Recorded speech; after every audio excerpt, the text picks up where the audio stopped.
সুপ্রিয় দর্শক, 16 বাংলা থেকে জানাচ্ছি সুস্বাগতম। আমি এখন রয়েছি বরুইবাড়ি গ্রাম এলাকায়।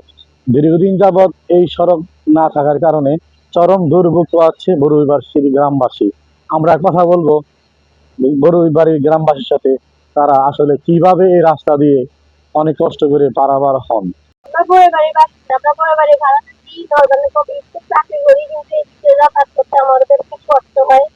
পানি হয়, আমরা ডাক্তারের কাছে যাইতে পারি না, সব কিছু আমাদের সমস্যা, বাজার করতে। তাই আমাদের জন্য এই রাস্তাটা হইলে আমাদের একটু ভালো হয়।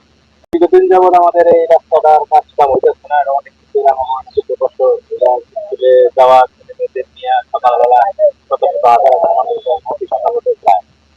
যাওয়া আসায় খুব ঝামেলা। বর্ষাকালে পুরো ডুবে যায়, সবসময় নোংরা পানিতে চলাফেরা করা লাগে, মানুষজনের সুযোগ সুবিধা নাই।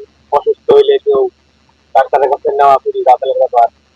কোনো এলাকায় কোনো সমস্যা হইলে ফায়ার সার্ভিস বলেন বা পুলিশ বলেন, তাকে আসা যাওয়ার সমস্যা। একটা জরুরি যে কোনো ব্যাপারে রাস্তাঘাটের নাই, মোট কথা নাই। এখানে চলাফেরা খুবই সমস্যা, খুবই সমস্যা। এই সমস্যা আমরা চাই, এই সমস্যার সমাধান দ্রুত।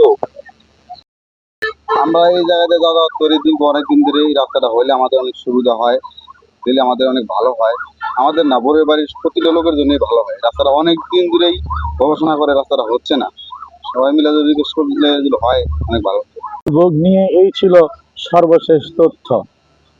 নূরে আলম জিকু, 16 বাংলা সংবাদ, গাজীপুর।